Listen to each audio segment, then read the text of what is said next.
जो ऑनर की और टेनेंट की मीटिंग होती है, इसको फिक्स करने में भी आपको बहुत बहुत ही सावधानी बरतनी है। ईगो क्लैश हो जाता है। अब लास्ट और सबसे काम की बात, पैसा कितना मिलता है ये।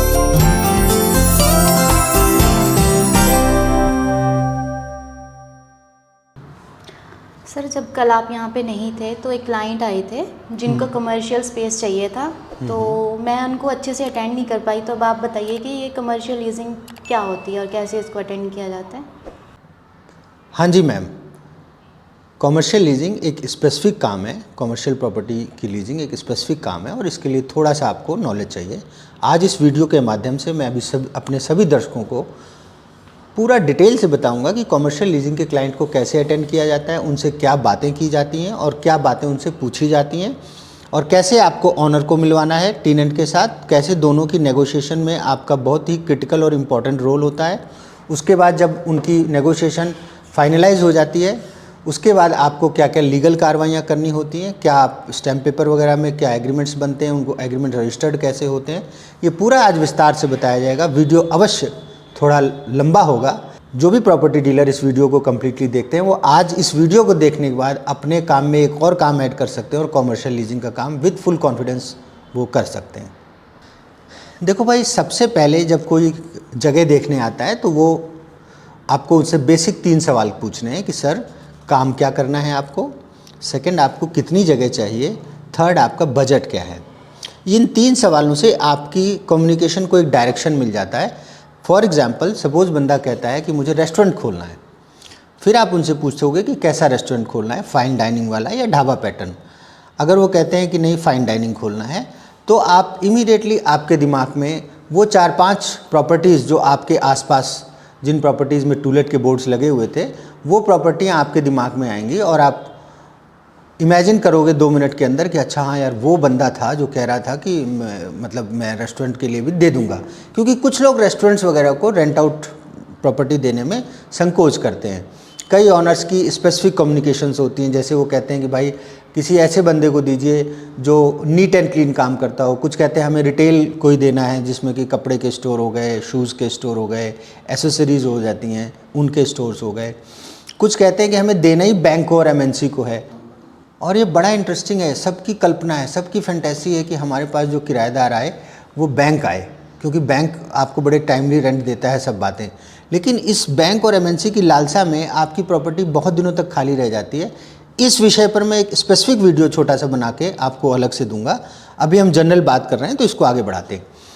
तो आपने उनसे पूछना है कि काम क्या करना है, फिर उनको जगह कितनी चाहिए, फिर उनको तीसरा आपका सवाल था कि आपका बजट कितना है। सपोज वो कहते हैं कि हमारा बजट, आपका जो कस्टमर आया है वो कहता है आपसे कि मेरा बजट तो 50,000 रुपये का है।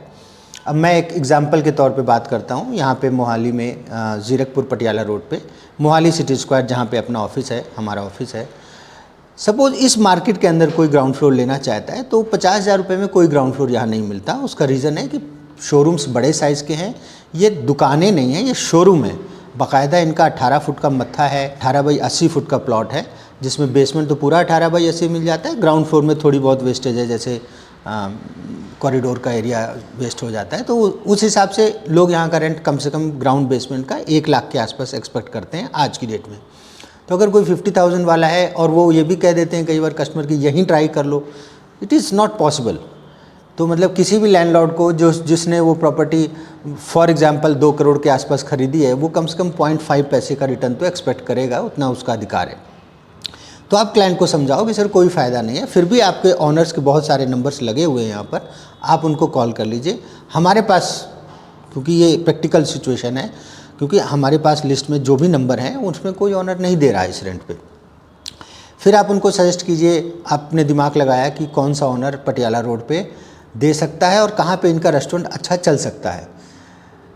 आप इमीडिएटली उस ऑनर को फ़ोन कीजिए और उनको बताइए कि सर हम किसी को आपकी प्रॉपर्टी दिखाने आ रहे थे, तो अभी खाली है कि रेंट आउट हो गई। कई बार ऐसा होता है, टू लेट का बोर्ड लोग हटाना भूल जाते हैं और 1 महीना पहले उनका एग्रीमेंट हो चुका होता है। जो टेनेंट होता है वो 1 महीने बाद शिफ्ट होगा।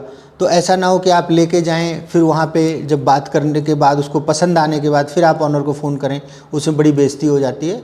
और जो कस्टमर होता है वो कहता है कैसे आप, मतलब अनप्रोफेशनल आपकी अप्रोच है, आपको पहले पूछ लेना चाहिए था। तो फर्स्ट ऑफ ऑल आप उनको चाय वगैरह पिलाइए और तब तक आप ये बेसिक काम कर लीजिए। Identify the property first, owner कौन सा ऑनर है।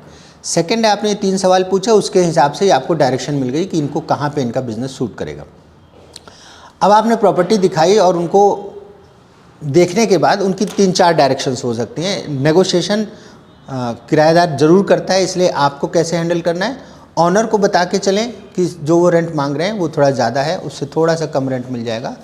टेनेंट को बता के चलें कि जितना वो एक्सपेक्ट कर रहा है उतने में नहीं मिलेगा, थोड़ा सा उसको भी ऊपर उठाइए, थोड़ा ऑनर को नीचे लेके आइए, तो उससे डील को क्लोज करने में थोड़ा सा ईजी रहता है। अब इसका नेक्स्ट स्टेज है कि अगला सवाल आप जो किराएदार है उससे पूछेंगे कि सर कितने साल का एग्रीमेंट करना है। कई बार ऐसा होता है लोगों को जीएसटी नंबर लेना होता है, अपना काम शुरू करना होता है, उसके बाद they don't need any space और they don't need bigger space, तो वो उस हिसाब से एग्रीमेंट करते हैं। तो कम से कम 11 महीने से नीचे का एग्रीमेंट नहीं होता है, मिनिमम 11 मंथ का होगा।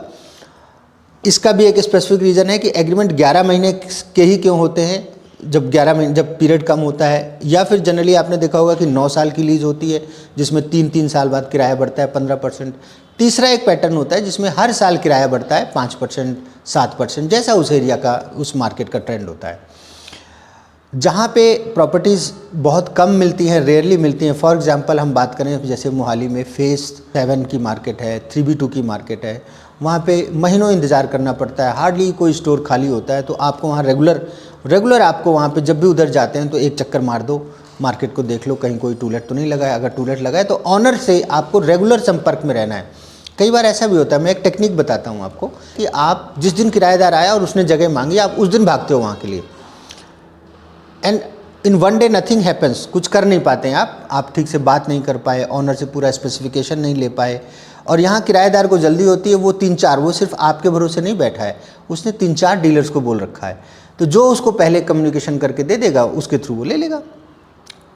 अब इसमें आपको प्रिकॉशन क्या लेना है कि अगर आपको लीजिंग का काम करना है तो आप जिस एरिया में प्रॉपर्टी की आपकी कमांड है, जहाँ तक आप कर सकते हैं, वहाँ के ऑनर से रेगुलर टच में रहें। व्हाट्सएप के थ्रू कभी नॉर्मल फ़ोन कर लीजिए कि सर मैं देखने आ रहा हूँ, आपको आने की ज़रूरत नहीं है, मैं किसी को दिखा रहा हूँ, तो उससे उनको लगता है कि हाँ भाई ये जो कंसल्टेंट है ये हमारी प्रॉपर्टी को लीज आउट करने में मेहनत कर रहा है। इससे फ़ायदा ये रहता है कि आपको भी याद रहता है और उनको भी याद रहता है। कई बार ऐसा भी हो जाता है कि ऑनर के पास इन्फॉर्मेशन आती है कि फ़लानी कंपनी यहाँ पे जगह देख रही है, लेकिन वो उस कंपनी के संपर्क में नहीं होते, तो वो भी आपको, ये सारा काम रिलेशन बेस्ड है।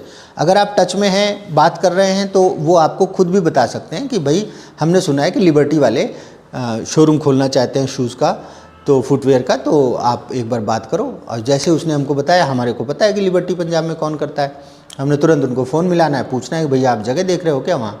वो कहेंगे कि हाँ सर देख तो रहे हैं, तो हम कहेंगे सर हमारे पास है, आप आइए फटाफट। तो वो इस तरह से दोनों लोग मिल करके भी कर लेते हैं। अब बात आती है कि सपोज़ उसको ओके हो गया सब कुछ, जगह भी पसंद आ गई, किराया भी आपने नेगोशिएट कर लिया, ऐसे ढंग से मैनेज किया कि वो सारा काम हो गया। उसके बाद नेक्स्ट लेवल पे क्या आता है, नेक्स्ट लेवल पे आता है scope of work. Scope of work बड़ा इम्पॉर्टेंट फैक्टर है लीजिंग के काम में, जिसको समझना ज़रूरी है, और इसमें नेगोशिएशन भी बड़ी हाई लेवल की होती है। स्कोप ऑफ वर्क में क्या है कि ऑनर को क्या क्या काम करके किराएदार को देने हैं। तो स्कोप ऑफ वर्क में पहले हम ऑनर को कवर करते हैं। ऑनर को बेसिकली क्या क्या कराना होता है, उसको फ्लोरिंग करा के देनी होती है कंपनी की रिक्वायरमेंट के हिसाब से।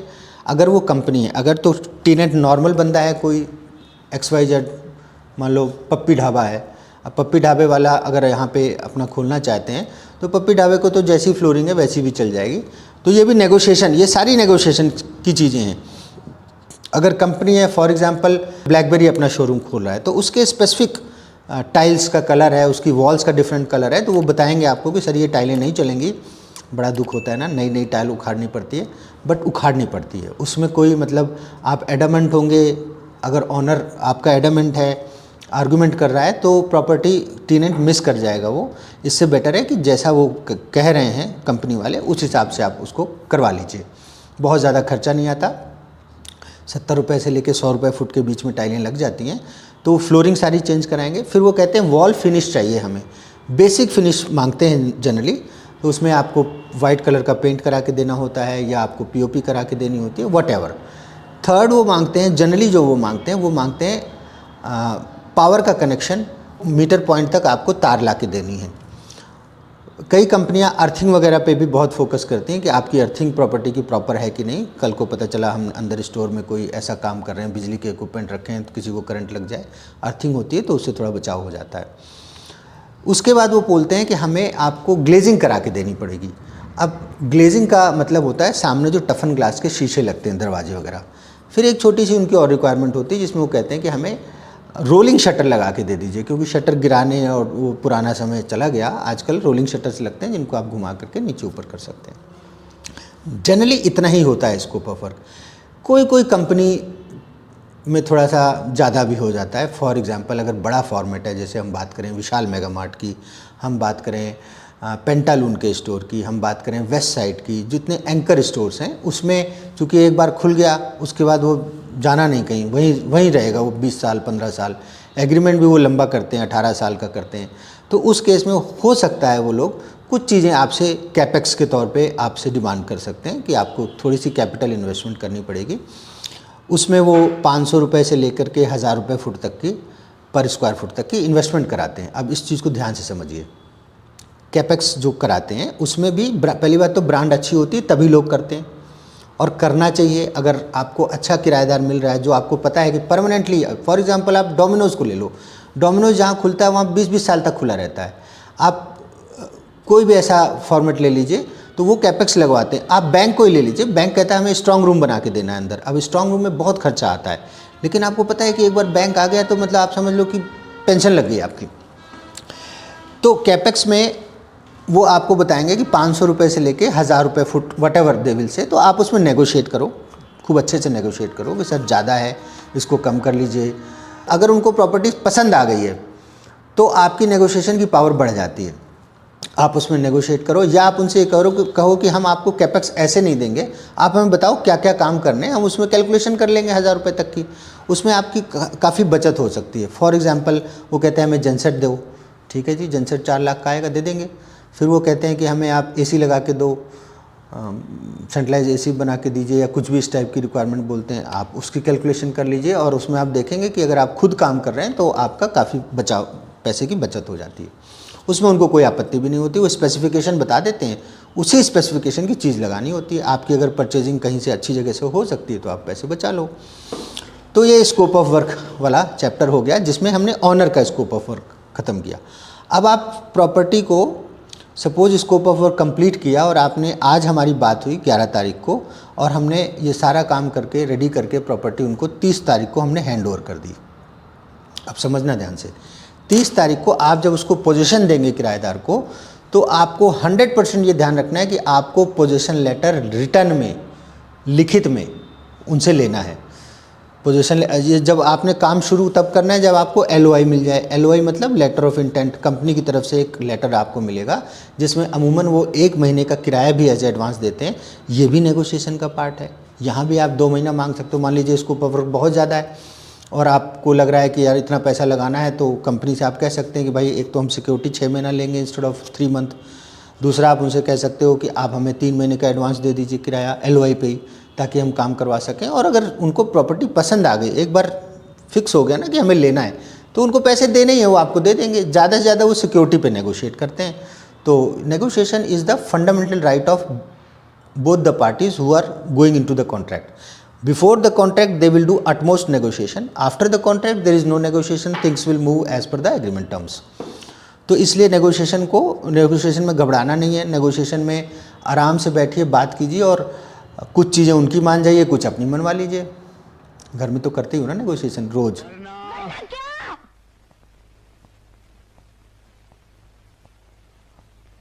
वरना मैं ठंडे पानी से नहा के चला जाऊंगा। तो कस्टमर के साथ भी करनी पड़ती है। अब आ जाए हम अगले चैप्टर में कि हमने पोजीशन दे दिया, LOI हमारे पास आ गई, सिक्योरिटी हमारे पास आ गई। अब पोजीशन हमने रिटर्न में देना है फर्स्ट ऑफ ऑल। उसके बाद उनका फिट आउट पीरियड स्टार्ट होता है। अभी एक नई टर्म आई, फिट आउट। फिट आउट का मतलब अब कंपनी वाले अपना साजो सामान अंदर लगाएंगे, तो उसमें अमूमन वो लोग 1 महीने से लेकर 1.5 महीने का समय मांगते हैं नॉर्मल स्पेस में। सपोज़ आपको 1000 स्क्वायर फुट या 1500 स्क्वायर फुट या 2000 स्क्वायर फुट की जगह आप रेंट आउट कर रहे हैं, तो वो उसमें कहेंगे कि आप इसमें हमको 1.5 महीने का फिट आउट पीरियड चाहिए, जो कि रेंट फ्री होता है, उसका कोई किराया नहीं मिलता। इसमें मेरी सजेशन है कि आप फिट आउट के क्लॉज में एक क्लॉज डलवाइए कि 45 days oblique opening of the store which ever is earlier. हम 45 दिन देते हैं, मगर मान लीजिए आपने 15 दिन में स्टोर तैयार कर दिया, अपनी दुकान खोल ली, तो आप हमारा 1 महीने का किराया फिर आपका उस दिन से किराया चालू हो जाना चाहिए। जिस दिन से किराया चालू होता है उस दिन को भी डॉक्यूमेंट्स में नोट कर लिया जाता है, और उस दिन से आपको मतलब एक रिटर्न मेल एक्सचेंज हो जाती है कि हम आज से स्टोर स्टार्ट कर रहे हैं और आज से आपका रेंट चालू हो गया। अब आ जाओ एग्रीमेंट पे। जितनी भी ये नेगोशिएशंस हुई, स्कोप ऑफ वर्क हुआ, ये सारा एग्रीमेंट पे मेंशन हो जाता है। इसमें लिमिटेशंस और बाउंडेशंस मेंशन हो जाती हैं कि किराएदार को क्या क्या चीज़ें नहीं करनी है। फॉर एग्जांपल बहुत एक छोटी सी चीज़ देते हैं, बहुत बड़ा स्टोर है और उसमें कंपनी वालों ने इंश्योरेंस नहीं कराया, या ऑनर ने फायर सेफ्टी पे जो अनिवार्य प्रिकॉशंस हैं वो नहीं लिए, इन केस खुदा ना खास्ता कोई दुर्घटना घट जाती है तो वो बहुत बड़ी डिस्प्यूट बन जाती है। इसलिए ऑनर को इन सब चीज़ों को बहुत ही बाकायदा से माइन्यूटली, लीज़ वाले जो एग्रीमेंट्स होते हैं जो कंपनियों के साथ होते हैं, वो 20-20, 25-25 पन्नों के एग्रीमेंट होते हैं, उसमें हर बात खोल के लिख दी जाती है। तो अगर आपको इस तरह का कोई लीज़ एग्रीमेंट आप लोगों को चाहिए तो आप मुझे कॉल कर सकते हैं, या मैं वीडियो में भी नीचे लिंक भी दे रहे हैं, उसमें मैं 1-2 एग्रीमेंट के सैंपल भी डालूंगा। तो अब आपका एग्रीमेंट हो गया। अब मान लीजिए ये एग्रीमेंट हुआ है 9 साल का, तो इस एग्रीमेंट को रजिस्टर्ड कराना बहुत बहुत बहुत बहुत ज़रूरी होता है। कभी भी लापरवाही नहीं करनी चाहिए, क्योंकि अनरजिस्टर्ड एग्रीमेंट में अगर कल को कोई डिस्प्यूट होता है तो आप कोर्ट में जाएंगे, कोर्ट उठा के फेंक देगी कागज़। दूसरा, मान लीजिए जज साहब अच्छे हैं तो पेनल्टी लगा करके, कई गुना पेनल्टी लगती है, जो भी स्टैम्प ड्यूटी रजिस्ट्रेशन में लगनी है उसकी कई गुना पेनल्टी लगती है, जो कि आपको दे करके तब आपका कोर्ट में मुकदमा एक्सेप्ट होता है। तो 99% नहीं 100% अभी तक जितनी भी लीजिंग्स हमने कराई हैं, टच वुड, उसमें कोई डिस्प्यूट नहीं हुई। बट डिस्प्यूट की मेंटली प्रिकॉशन तो ले ही लेना चाहिए, और ये दोनों कंपनियां तो 100% कराती हैं, वो तो लैंडलॉर्ड के ऊपर एक कंपल्शन डालती है। अब जब हम इसका रजिस्ट्रेशन कराते हैं तो बड़ा इंपॉर्टेंट है, इसमें खर्चा लगता है, और जहाँ खर्चा लगता है वहाँ डिस्कशन होता है। तो इसका खर्चा आधा आधा बेयर किया जाता है। 50% खर्चा टेनेंट देता है, 50% खर्चा लैंडलॉर्ड देता है। कई बार ऐसा होता है कि लैंडलॉर्ड को ही पूरा देना पड़ता है, फिर वो अपना बिल सबमिट कर देता है और बिल से रिम्बर्स हो जाता है। अब इस खर्चे के बीच में भी एक स्पेशल चीज़ है, इसमें कुछ ना फर्जी खर्चा भी लगता है, जो कचहरियों में मोदी जी अभी तक हटवा नहीं पाए और कुछ नहीं हो पा रहा उस विषय में। अब ये जो फर्जी खर्चा होता है, इसका कोई बिल नहीं मिलता, ये आप ऑन पेपर ऐसे लिख के दे देते हो, कंपनी वाले को भी पता होता है, वो आके वेरीफाई कर लेते हैं। तो अब उम्मीद है कि केजरीवाल साहब की सरकार बनने के बाद इस तरह की चीज़ें कुछ कम हो जाएंगी, बट लगता है वो। तो ये खर्चे का एस्टिमेट हो गया। अब आपका एग्रीमेंट रजिस्टर्ड हो गया। अब आपको हर महीने ड्यू डेट पर जो भी आपने एग्रीमेंट में मेंशन करी है, सपोज आपने 7 तारीख मेंशन करी है, तो 7 तारीख से पहले आपको किराया आता रहता है। उसमें एग्रीमेंट में आप एक क्लॉज भी डालते हैं कि अगर हमारा किराया लेट होगा तो हम इतने गुना, सपोज एक दिन का किराया 1000 रुपये है पर डे, तो आप उसमें क्लॉज डालते हैं कि हम आपसे 5000 रुपये, थोड़ा मोटा पेनल्टी क्लॉज डाला जाता है, ताकि कभी भी लापरवाही की वजह से टेनेंट किराया ना जमा, मतलब डिले ना करे। लीजिंग में कुछ चीज़ों की प्रिकॉशन बहुत ज़रूरी होती है। पहली बात तो प्रोफाइलिंग बहुत ठीक से समझो, क्योंकि करोड़ों की प्रॉपर्टियां हैं जिनको आप लीज आउट करने जा रहे हैं। अगर बंदे का प्रोफाइल ठीक नहीं है, उसका ट्रैक रिकॉर्ड ठीक नहीं है, अब ये समझना कैसे होता है, कुछ नहीं, बातें करो, क्लाइंट से बातें, एक ही दिन में मत क्लोज करने की कोशिश करो जो टेनेंट है, क्योंकि हमेशा कंपनी नहीं आएगी, कभी कभी ऐसे चलते फिरते लोग भी आते हैं ना, उनको भी तो अपना बिजनेस करना है। पूरा हिंदुस्तान कंपनियां नहीं चला रही हैं, एक्चुअल जो है वो अनऑर्गेनाइज्ड मार्केट ही चला रही है। जैसे विशाल मेगा मार्ट है, ऐसे कई सुंदर सुंदर मार्ट लोगों ने अपने प्राइवेट खोले हुए हैं। अब मान लीजिए इस तरह का कोई बंदा आता है, तो आप उससे पूछ सकते हो कि सर पहले कहाँ कहाँ खुला है, वो बोलेगा हमारा पहला है, तो उसको बोलो अच्छा स्टार्टअप है, थोड़ा सा दिक्कत आती है, 1-2 स्टोर पहले खुले होते तो लैंडलॉर्ड को समझाना ईजी होता है, वो जाके देख लेता है, फिर आप भी वेरीफाई कर सकते हो उसके उस पुराने स्टोर के लैंडलॉर्ड से कि क्या वो टाइमली रेंट दे रहा है कि नहीं। फॉर एग्जांपल मेरे साथ यहाँ पे एक बार हुआ कि मेरे को कोई टेनेंट मिले, उनको हमें कोई जगह दिलानी थी, उनको रेस्टोरेंट बार वगैरह खोलना था, तो उसमें यही ग्राउंड था कि उन्होंने अपने पुराने लैंडलॉर्ड से अपनी ड्यू डिलिजेंस करवा दी नए लैंडलॉर्ड की, कि साहब उनसे बात कर लो, वो 15-16 साल से बिल्कुल टाइम से किराया दे रहा था वो प्राइवेट आदमी। तो जब दोनों लैंडलॉर्ड की बात हो गई तो उन्होंने कहा सानू कुछ नहीं चाहिए, हुण ते पाजी हो गया मतलब ही सेटिस्फाइड। वंस ही सेटिस्फाइड तो उसमें और नेगोशिएशन में भी बड़ी हेल्प मिलती है। अगर ऑनर को ये लगता है कि हमें किराएदार अच्छा मिल रहा है तो कुछ चीज़ों को वो भी फॉरगो करता है कि ठीक है जी कर लेना आप, ये भी कर लेना। वो कहते हैं आपकी हाइट ज़्यादा है स्टोर की, आप कहते सर हम थोड़ा सा मेजनाइन डाल लें इसमें तो हमारा सामान स्टोर हो जाएगा वहाँ पर, तो वो कहता हाँ डाल लीजिए। तो आप अपने फिट आउट में उस तरह की डेवलपमेंट भी कर सकते हैं। अब एग्रीमेंट भी रजिस्टर्ड हो गया। अब मान लीजिए कल को किराएदार का और मकान मालिक का मान लीजिए किसी वजह से डिस्प्यूट हो जाता है, जो कि बहुत हुआ कोविड के दौरान। अब उसमें कंपनियों ने किराया नहीं दिया, लैंडलॉर्ड बोलते थे कि आपने तो हमारा स्टोर यूज़ किया है भाई, आप दुकान में सामान तो रखा था तुम्हारा, तो किराया दो। तो जब इस तरह के डिस्प्यूट होते हैं तो इसमें एग्रीमेंट में एक क्लॉज पड़ा होता है जिसको कहते हैं कॉन्सिलेशन, कि अगर कोई हल्की फुल्की बात में डिस्प्यूट होगी तो ऑनर की तरफ से एक रिप्रेजेंटेटिव आ जाएगा, टेनेंट की तरफ से एक रिप्रेजेंटेटिव आ जाएगा, या वो दोनों मिलकर के एक यूनिक सा आदमी चुन लेंगे। और आप चाहें तो एग्रीमेंट में इस रिप्रेजेंटेटिव के बारे में मेंशन कर सकते हो कि हम कोर्ट में जाने से पहले हम, आजकल बहुत कंपनियां इस क्लॉज को डाल रही हैं कि हमारे जो एडमिन हेड हैं या जो भी उनके लीगल हेड हैं वो कॉन्सिलेशन करेंगे और उस हिसाब से आपको before going to the court of law they put a step जहाँ पे वो चीज़ रिजॉल्व हो सकती है। और ये भी ज़रूर डलवाना चाहिए ताकि ये ना हो कि कल को डिस्प्यूट हो जाए तो आप सीधे चल के कचहरी में जाकर खड़े हो जाओ, आपस में बातचीत करके सॉल्व कर लेनी चाहिए। तो ये सारी चीज़ें हैं जो जब आप लीजिंग करते हैं, लीजिंग का काम करते हैं तो आपको प्रिकॉशन लेना है। प्रॉपर्टीज़ हंट करते रहो, ढूंढते रहो, कभी भी कहीं से निकल रहे हो आप, टूलेट दिखाई देता है, टक से फ़ोटो खींचो, समय मिल जाए फुर्सत से, तमीज़ से, इत्मीनान से ऑनर को फ़ोन करो, क्योंकि वो करोड़पति आदमी है जिसने मार्केट के अंदर इस तरह की चीज़ बना रखी है। अब उस समय ये ध्यान रखना है कि आप जब उनसे बात कर रहे हैं तो बगल में कोई दूसरी मैडम बैठ के टेली कॉलिंग ना कर रही हो, दे गेट इरिटेटेड। तो आपको पीसफुल माहौल पे एकदम सुकून से, और जब भी बात करनी है तो तुरंत अपनी कॉपी निकाल लो, पेंसिल निकाल लो और नोट करो कि सर बिल्डिंग आपकी ऐसे ऐसे देखी, टूलेट लगा हुआ था। 90% ऑनर और किसी से बात ना करें या ना करें, लेकिन जो उसकी खाली बिल्डिंग को किराए पे चढ़ा रहा है उससे वो बहुत खुशी से बात करते हैं। तो उनसे बोलो कि सर हमने बिल्डिंग देखी, बिल्डिंग खाली थी, थोड़ा सा मैं आपसे 2 मिनट के लिए इस बिल्डिंग के डिटेल पूछ सकती हूँ? कहेगा हाँ हाँ बेटा पूछो। सर प्लॉट का साइज़ क्या है, कवर्ड एरिया कितना है, नोट करो कवर्ड एरिया कितना है, कारपेट एरिया कितना है। अब जैसे यहाँ की हम बात करें, यहाँ 18/80 का साइज़ है, लेकिन कारपेट एरिया ग्राउंड फ्लोर में कम है, फर्स्ट फ्लोर में भी 18/60 है। So covered area and carpet area varies, तो वो चीज़ आप उनसे पूछ लीजिए। सुपर एरिया कितना है, सुपर एरिया में बरंडा और ये सब चीज़ें, सीढ़ियाँ, लिफ्ट ये सब शामिल हो जाती हैं। नॉर्मली जो किराया दिया जाता है वो पर स्क्वायर फुट से भी गवर्न होता है और उक्का पुक्का भी चलता है। उक्का पुक्का समझते हो ना, कि भाई हम तो लाख रुपए लेंगे, लेना हो लो, नहीं लेना मत लो। तो जिस तरह की मार्केट का ट्रेंड होगा, जैसा कल्चर होगा उस एरिया का, लोग उस तरह से बात करते हैं। आप हिमाचल चले जाओ, मान लो आप हिमाचल में गांधी चौक है, हिमाचल में गांधी चौक पड़ता है हमीरपुर में। अब गांधी चौक के आसपास वो प्राइम मार्केट है, वहाँ की जितना भी रिटेल है वो वहाँ पे है।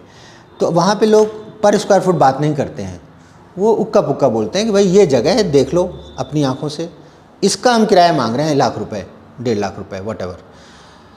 फर्स्ट फ्लोर अगर आप कहते हो पूरी बिल्डिंग ले रही है तो वो उनकी कैलकुलेशंस होती हैं, कहते हैं पूरी बिल्डिंग साहब हम आपको 3 लाख में दे देंगे। पता चला 3 फ्लोर आपको मिल गए, पता चला आपको ग्राउंड फ्लोर के साथ 2 फ्लोर और मिल गए।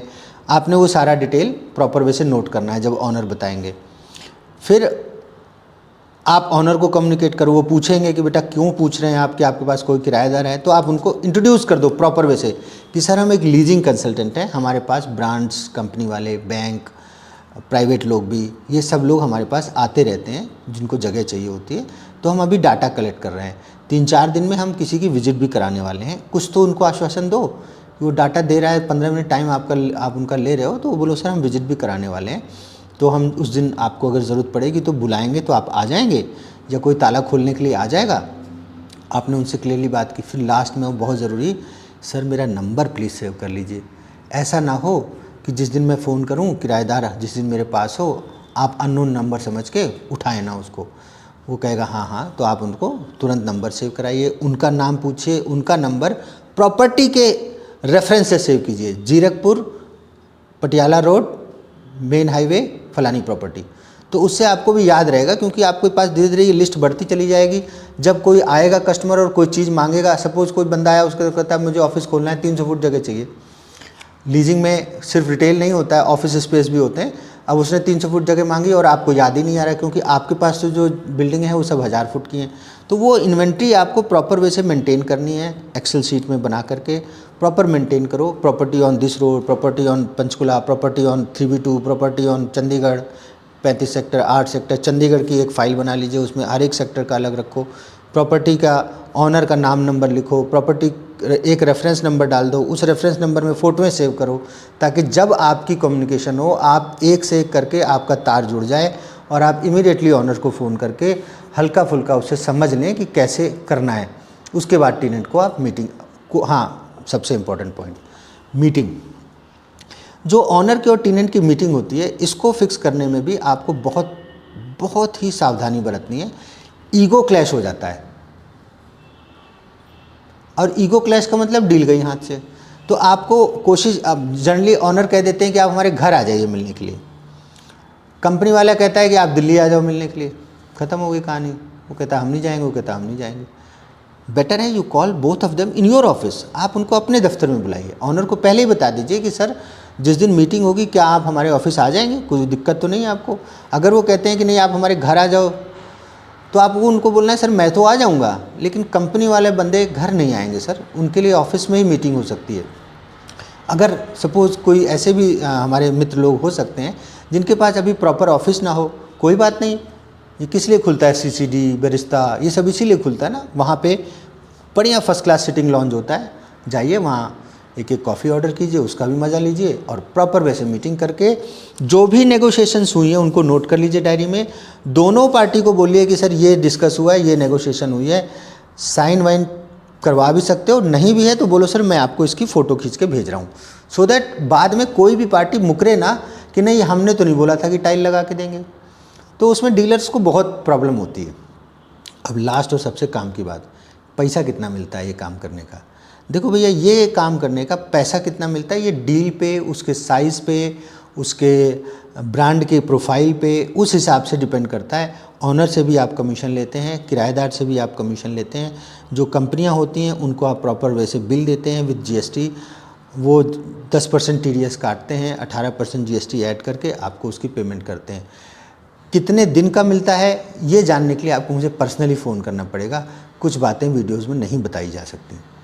तो मुझे उम्मीद है कि आपको जनरली आपको लीजिंग का सारा कॉन्सेप्ट समझ में आ गया होगा, और कस्टमर आए तो घबराना नहीं है, उसी से सवाल पूछने हैं, वही सब कुछ सिखा देगा आपको। तो अब कल से ऐसा नहीं होना चाहिए कि आप बोलो कि कोई कस्टमर आया था और हम उसको अटेंड नहीं कर पाए।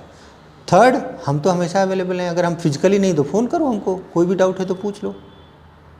धन्यवाद। हाँ, दर्शकों से अपील है, सब्सक्राइब कर दीजिए और फॉरवर्ड कीजिए। जो आपके यार दोस्त लीजिंग का काम सीखना चाहते हैं उनको फॉरवर्ड कीजिए, और किसी को भी कोई सवाल है, कोई डाउट है, शाम को 7 बजे के बाद मेरे इस नंबर पे आप कॉल कर सकते हैं। 7 से 8 का टाइम कॉलिंग के लिए मैं फ्री रखता हूँ अपने आप को। शुक्रिया, वीडियो सब्सक्राइब करने के लिए शुक्रिया। जय हिंद।